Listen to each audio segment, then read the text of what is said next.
Hi అండి అందరికీ.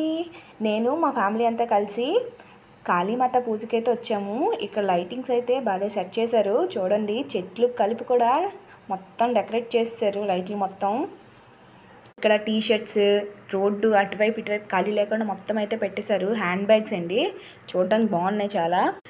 Wooden key stands, పిల్లలకి కావాల్సిన అన్ని బొమ్మలు అయితే ఉన్నాయి. అన్నీ కూడా లోయెస్ట్ ప్రైస్లకే ఉంటాయి. హ్యాండ్ బ్యాగ్స్ అవని, టీ షర్ట్స్ అవని అన్నీ కూడాను. చూసుకున్నట్టయితే ఇక్కడ కార్లు అన్నీ పెట్టాయి. Water bottles.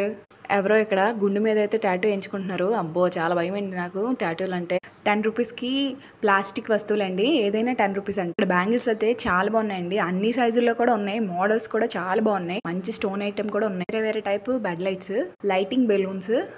ఇక్కడ సేమ్ మళ్ళీ ప్లాస్టిక్ జగ్స్ ఇవన్నీ కూడా. ఇదేంటో మీకు తెలుసా? ఇది జాతకాలు చెప్తుందంట. నేను ఫస్ట్ టైం చూడడం. ఇయర్ రింగ్స్, ఫుడ్ కౌంటర్ అయితే వస్తుంది చూడండి. మొత్తం ఇక్కడ ఫుడ్ అంతా ఉంటుంది. మీకు ఏం కావాలంటే అవి నూడిల్స్, చాట్, సమోసా, పానీపూరి, మమ్మోస్, ఇది జంక్ ఫుడ్ తినాలన్నా అవన్నీ ఇక్కడ ఉంటాయి. స్వీట్స్, మిరపకాయ బజ్జీ, ఐస్ క్రీమ్స్. వర్షంలో కూడా ఐస్ క్రీమ్ తింటున్నారండి ఇక్కడ.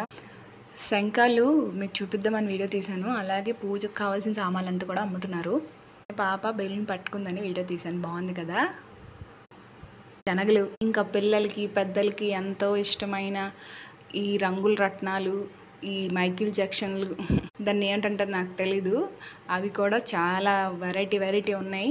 ఫుడ్ స్టాల్స్ అయితే ఎక్కడ పడితే అక్కడే పెట్టేశారు. ఫుడ్తోనే నిండిపోయి ఉన్నది. పిల్లలు జారడానికి జారుడు బల్ల ఇవైతే చాలా బాగుంటాయి, మెత్తగా ఉంటాయి పిల్లలు ఆడుకోవడానికి. చిన్న పిల్లలకి ఎంట్రీ అంటే. ఇదైతే హెలికాప్టర్. పిల్లలు చాలా ఎంజాయ్ చేస్తారు హెలికాప్టర్లో కూర్చున్నప్పుడు. జనాలు అయితే చాలా మంది ఉన్నారు. ఎటు చూసినా జనాలే.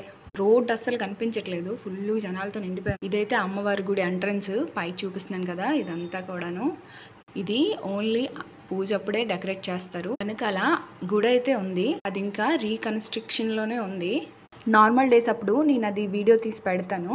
ఇదంతా చూపిస్తుందంతా వుడ్ కాదు, థర్మాకోల్ సీట్ తో తయారు చేశారు ఇదంతా కూడా. కాళీమాత జననం గురించి అయితే మీకు ఇప్పుడు నేను చెప్తాను. తారకుడు అనే రాక్షసుడు బ్రహ్మదేవునికి తపస్సు చేసి ఒక వరాన్ని అయితే పొందుతాడు. స్త్రీ తప్ప నన్ను ఎవరూ చంపకూడదు అనే వరాన్ని అయితే పొందుతాడు. ఆ వరాన్ని బ్రహ్మదేవుడు తీర్చడం వల్ల ప్రజలు, దేవుళ్ళు అంతా కూడా వాడి హింసకైతే గురయ్యారు. ఆ హింసను తట్టుకోలేక పరమశివుడి వద్దకైతే వెళ్తారు. అప్పుడు పరమశివుడు పార్వతి వైపు చూసి, పార్వతి మాత అప్పుడు తనలో ఉన్న కంసాన్ని శివుడిలో ఏకం చేసి, శివుడు మూడో కన్ను తెరిచినప్పుడు కంఠం ద్వారా కాళికామాత అయితే జన్మనెత్తుతారు. జన్మ ఎత్తడం వల్ల చాలా మంది రాక్షసులను అయితే సంహరించారు. తారకుడిని, మహిషాసురుని, ధూమ్రవేల శంభు, నిశంభు, బీజుడిని అయితే సంహరించారు. Thank you for watching.